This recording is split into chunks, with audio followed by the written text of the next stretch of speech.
Management के बाद अब मैं आपको कुछ फाइनल टिप्स और इंस्ट्रक्शन दे रही हूँ जो कि आपकी प्रिपरेशन को एक फाइनल टच दे देगा और आपके एग्ज़ाम में बहुत यूज़फुल रहेगा।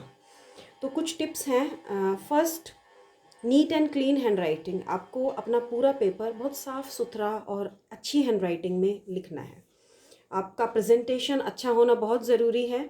हालांकि हैंड राइटिंग के कोई एक्स्ट्रा मार्क्स नहीं होते, लेकिन फिर भी वो एग्ज़ामिनर के माइंड को बहुत ज़्यादा इन्फ्लुएंस करती है। आपकी प्रेजेंटेशन अगर साफ़ सुथरी होगी, कटिंग ना करें ज़्यादा, और दो आंसर्स के बीच में कम से कम 3-4 लाइन छोड़ें जिससे अलग अलग आपके आंसर्स दिखें। बहुत ज़्यादा कंजेस्टेड ना रखें आंसर्स को। फिर आप आंसर नंबर करेक्ट डालें। कई बार कन्फ्यूजन में या जल्दबाजी में आप आंसर नंबर करेक्ट नहीं डाल पाते, तो उसी हिसाब से फिर आपकी आंसर शीट चेक होती है। फॉर एग्जांपल जैसे 7th का आप ए और बी ऑप्शन में है, तो आप ए अटैम्प्ट कर रहे हैं या बी अटैम्प्ट कर रहे हैं तो ए ना डालें, या ए और बी मेंशन करें ज़रूर कि आप ए अटैम्प्ट कर रहे हैं या बी अटैम्प्ट कर रहे हैं। तो आपका आंसर नंबर करेक्ट होना चाहिए कि कौन सा क्वेश्चन आप अटैम्प्ट कर रहे हैं, वो एग्जामिनर को क्लियर पता चलना चाहिए। और तीसरी और सबसे ज़रूरी बात कि आपको सारे क्वेश्चंस अटेम्प्ट करने हैं। ये बात बहुत बार मैं आपको बता चुकी हूँ कि अगर कोई क्वेश्चन नहीं भी आता तो भी आपके पास इतना मटेरियल है आपके माइंड में कि आप उस आंसर में कुछ ना कुछ तो आप लिख कर आएँ। चाहे थीम लिख दें, सेंट्रल आइडिया लिख दें, उस चैप्टर से रिलेटेड कुछ लिख दें, जो भी आपको उस चैप्टर के बारे में नॉलेज है। अभी तक आपकी इतनी तैयारी तो हो चुकी है कि आप ब्लैंक नहीं रहेंगे किसी भी क्वेश्चन में।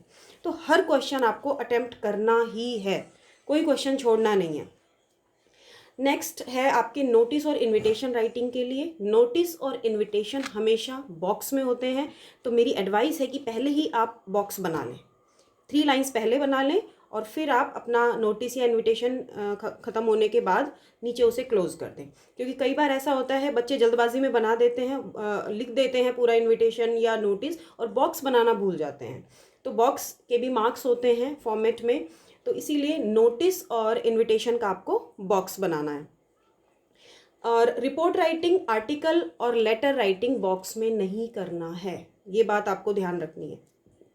फिर नेक्स्ट टिप है रीडिंग कॉम्प्रिहेंशन के लिए। रीडिंग कॉम्प्रिहेंशन को जल्दी करने का स्टाइल मैं आपको बता रही हूँ कि पहले पैसेज पढ़ने की बजाय 1 या 2 मिनट लगाएं और पहले क्वेश्चंस पढ़ लें। ज़्यादा से ज़्यादा 8 क्वेश्चंस होते हैं आपके एक पैसेज में, तो 1 या 2 मिनट में आप फटाफट से एक बार क्वेश्चंस पढ़ लें। उससे आपको आइडिया आ जाएगा कि किस किस पैराग्राफ में या आपको किस किस फ्रेज़ की तरफ ध्यान देना है, किस एरिया की तरफ आपको पढ़ते वक्त ध्यान देना है। तो आप जब एक बार क्वेश्चन पढ़ने के बाद पैसेज पढ़ने जाएंगे तो आपको बहुत ज़्यादा उसमें ध्यान नहीं देना पड़ेगा। आप फोकस्ड रहेंगे कि हमें किस किस चीज़ की तरफ ज़्यादा ध्यान देना है। तो ये स्ट्रैटेजी बहुत काम करती है। आप 1 मिनट में आप फटाफट से पहले 7 या 8 जो क्वेश्चंस हैं वो पढ़ लीजिए, फिर उसके बाद आप पैसेज पढ़ें, फिर अगेन आप क्वेश्चन की तरफ आएँ।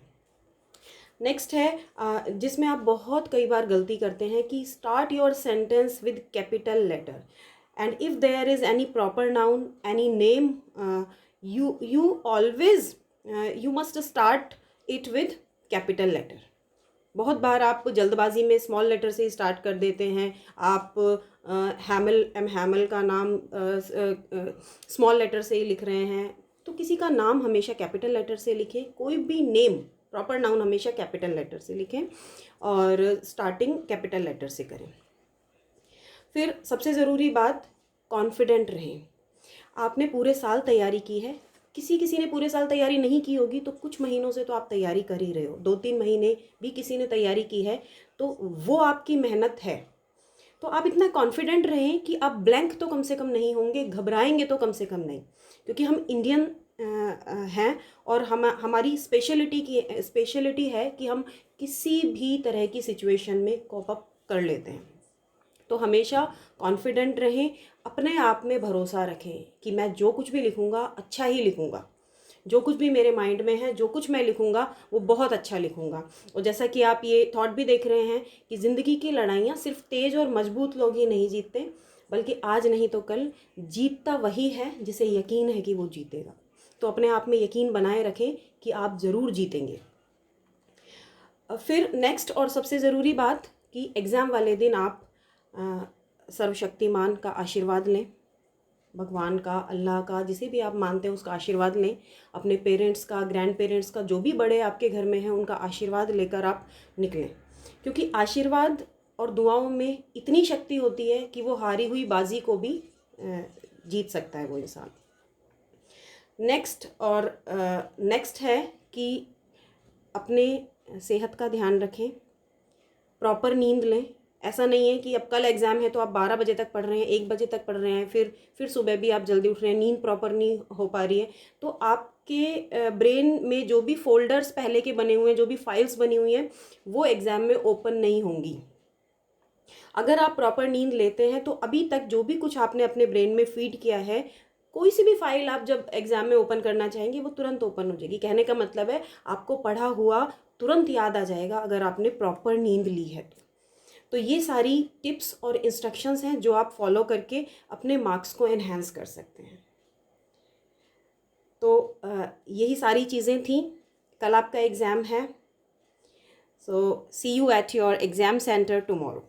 Bye bye.